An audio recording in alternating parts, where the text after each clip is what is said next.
Les podcasts de Nouvelle Acropole France. Lecture symbolique et philosophique des mythes. Le voyage initiatique d'Ulysse. Une série en 14 épisodes hebdomadaires. Épisode 9. Les sirènes. Charibe et Scylla.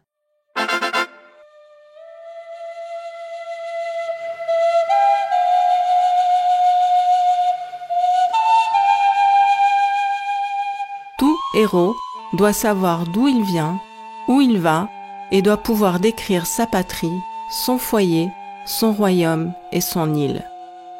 On ne saurait pas vivre à moins de s'affirmer héritier d'un passé, enfant de quelque part. Homère, l'Odyssée.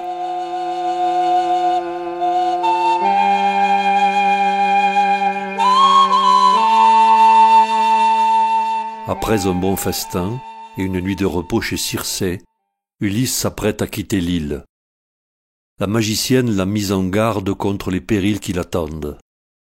Une fois le vaisseau loin de la côte, poussé encore une fois par un enchantement de Circé, Ulysse explique à ses marins le défi qui s'approche. Amis, je ne veux pas qu'un ou deux seulement connaissent les arrêts que m'a transmis Circé, cette toute divine. Non. Je veux tout vous dire, pour que bien avertis, nous allions à la mort, ou tâchions d'éviter la parque et le trépas. Donc, son premier conseil est de fuir les sirènes, leurs voix ensorcelantes et leurs prairies en fleurs. Seul, je puis les entendre, mais il faut que chargé de robustes liens, je demeure immobile, debout sur l'emplanture, serré contre le mât. Et si je vous priais, si je vous commandais de desserrer les nœuds, donnez un tour de plus.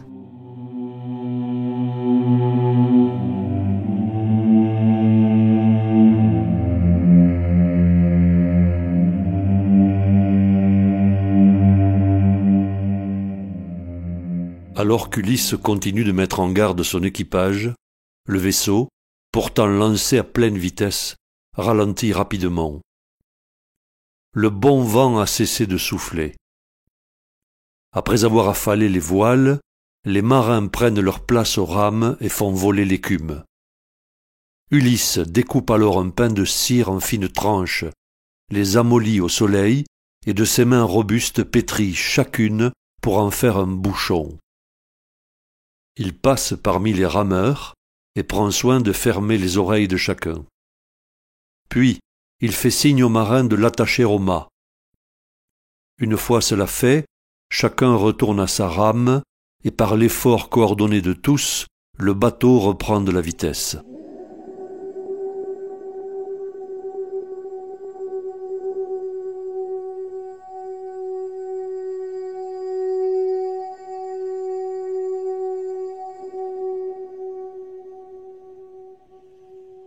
Alertés par le concert des rames qui mordent les flots, les sirènes entonnent leur litanie. Viens ici, viens à nous, Ulysse tant vanté, honneur de l'Archaïe. Arrête ton croiseur, viens écouter nos voix. Jamais un noir vaisseau n'a doublé notre cap, sans ouïr les doux airs qui sortent de nos lèvres. Puis on s'en va content et plus riche en savoir, car nous savons les mots, tous les mots que les dieux, dans les champs de Troade, ont infligés aux gens et d'Argos et de Troie. Et nous savons aussi tout ce que voit passer la terre nourricière.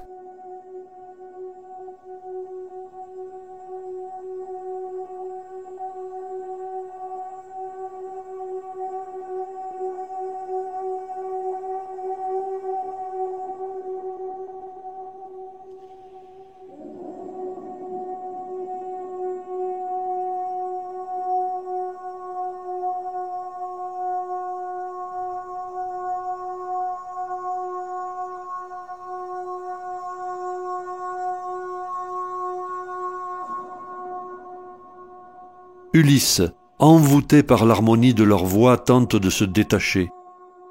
Les marins restent sourds à ses gesticulations et à ses cris. 2 d'entre eux s'approchent pour resserrer ses liens.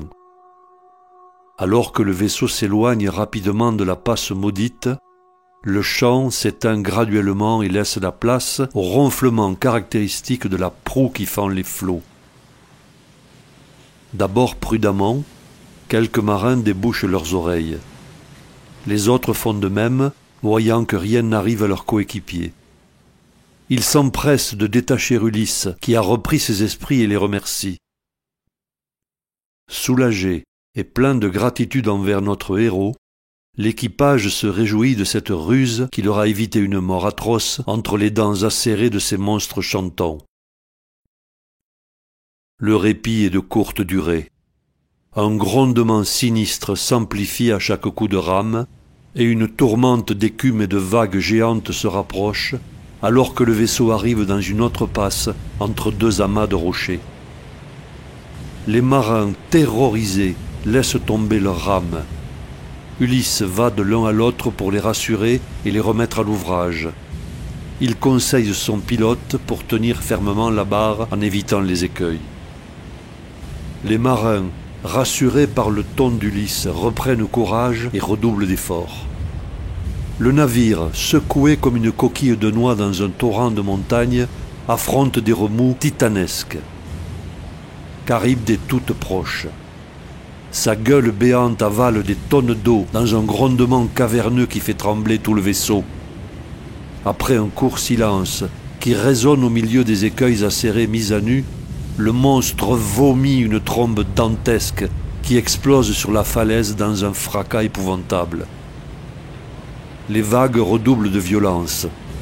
Le pilote fait face au mur d'eau et hurle aux rameurs de garder la cadence. C'est le seul moyen pour ne pas chavirer. Ulysse se tient à la proue, une pique à la main, fermement arrimé au bastingage. Il a choisi de ne pas parler à l'équipage de l'autre fléau qui s'approche. Il scrute les remous. Alors que tous ont les yeux rivés sur Charybde, Scylla arrache 6 rameurs au fond du vaisseau, dans le dos du héros. Leurs cris de terreur font se retourner Ulysse. Il ne peut plus rien pour eux.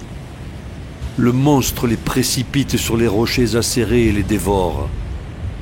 C'est le prix du passage. Charybde avale de nouveau sa ration de mer bouillonnante et la recrache, provoquant une vague immense. Elle soulève le navire et l'expulse de l'antre des monstres. Les marins saisissent l'opportunité et dans un effort désespéré propulsent le vaisseau au large.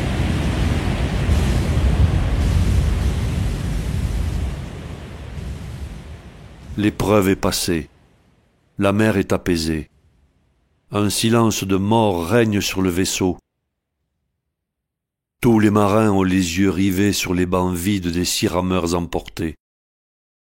La gorge serrée, Ulysse tente de leur parler, mais aucun son ne sort de sa bouche scellée par le chagrin.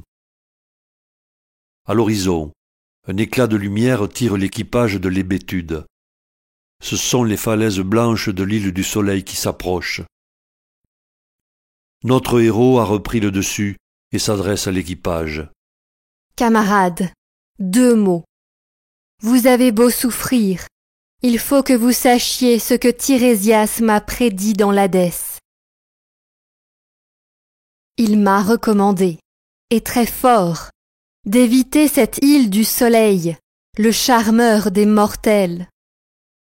Il m'a dit qu'en ces lieux, nous aurions à subir le comble des malheurs. Doublons cette île, écartons-en le noir vaisseau. Euryloque, son beau-frère et ami, son homme de confiance, se lève d'un bond et lui répond d'un ton haineux. Tu n'es pas tendre, Ulysse. Ah, ta force est intacte et tes membres dispos. Ta charpente est de fer. Et lorsque nous tombons de sommeil, de fatigue, tu défends qu'on accoste à cette île aux 2 rives où nous apprêterions le bon repas du soir.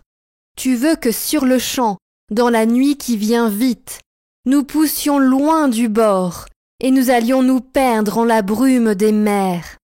Les pires coups de vent sont les fils de la nuit.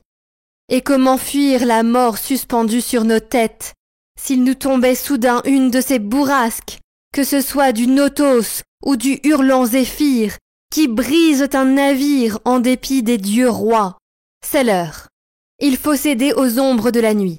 Préparons le souper, campons près du croiseur, et dès l'aube, demain, nous reviendrons à bord et pousserons au large. Un tonnerre d'applaudissements résonne dans la cale. Ulysse ne peut que rappeler la prophétie de Tirésias. Mais, voyant la colère et la détermination des marins, il accepte l'escale à condition qu'ils jurent de n'abattre aucun des animaux qu'ils trouveront sur l'île. L'équipage scelle le serment et place le vaisseau au mouillage proche de la côte.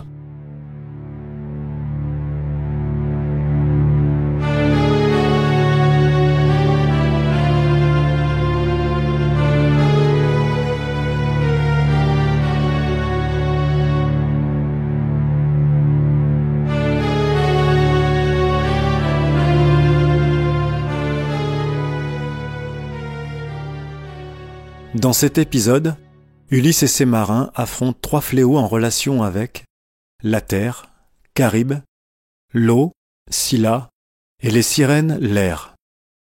L'île du soleil qui vient ensuite va symboliser le feu. Nous assistons donc à l'épreuve des 4 éléments que le héros doit se concilier.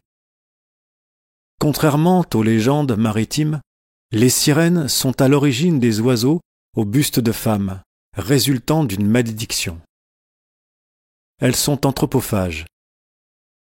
Leurs chants sont d'origine divine suite à leur passage dans le Hadès, où elles ont aidé Perséphone. Pour cette raison, leurs statues ornent des sarcophages et des tombeaux. Leur symbolisme est donc funéraire. Elles mangent le corps de chair des hommes afin de libérer leurs âmes vers l'au-delà. Ulysse, en se faisant attacher au mât et en ne mettant pas les bouchons de cire, veut connaître les causes de l'enchantement. D'une certaine manière, il en assimile le pouvoir. Il devient maître du processus qui aurait pu le déstabiliser. Selon Victor Bérard, l'épisode des sirènes se passe aux îles Galli, archipel situé en Italie dans la mer Tyrrhénienne. Il a repris une tradition locale très ancienne. En effet, ces îlots rocheux à faible distance de la côte ont toujours constitué un piège mortel pour les navires. Des flûtes éoliennes auraient été installées sur les écueils pour prévenir les marins. Ces chants ont été attribués aux sirènes en raison du comportement de marins imprudents qui se seraient approchés pour identifier l'origine des sons, fracassant leurs vaisseaux et périssent noyés. Charibe est la fille de Poséidon et de Gaïa. Elle a été transformée en gouffre marin par Zeus pour avoir dévoré les bœufs de Gérion dans le mythe d'Héraclès. Son symbolisme est également associé au monde souterrain. Dans la mythologie, Scylla est une nymphe marine changée en monstre par Circé. Elle faisait partie du cortège des 50 Néréides de Poséidon, mi-femme, mi-poisson. Certains auteurs la comparent à une pieuvre géante. Ses tentacules auraient enlevé les marins d'Ulysse dans le fond du bateau et les auraient projetés sur les rochers, tels que le décrit Homère. Du point de vue philosophique, Ulysse active sa volonté pour forcer le passage et ne pas céder aux illusions des sirènes qui le conduiraient à sa perte. Il fait face à son destin avec détermination, sans céder aux supplications de son équipage.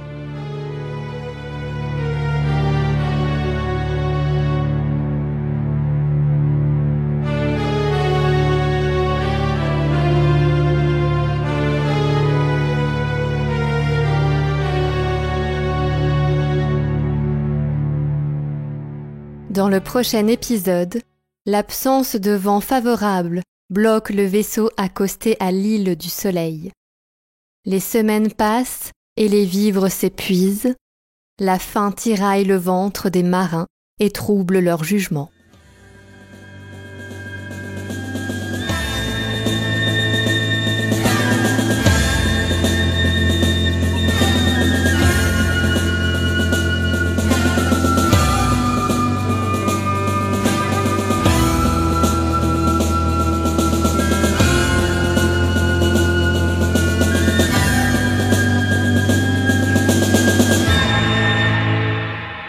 série réalisée par les membres de l'école de philosophie Nouvelle Acropole de Lyon, musique originale du groupe Méluse. Un grand merci à Victor Bérard pour sa traduction poétique de l'Odyssée, à Sylvain Tesson pour son regard inspiré et inspirant, et aussi à Brigitte Boudon pour son travail.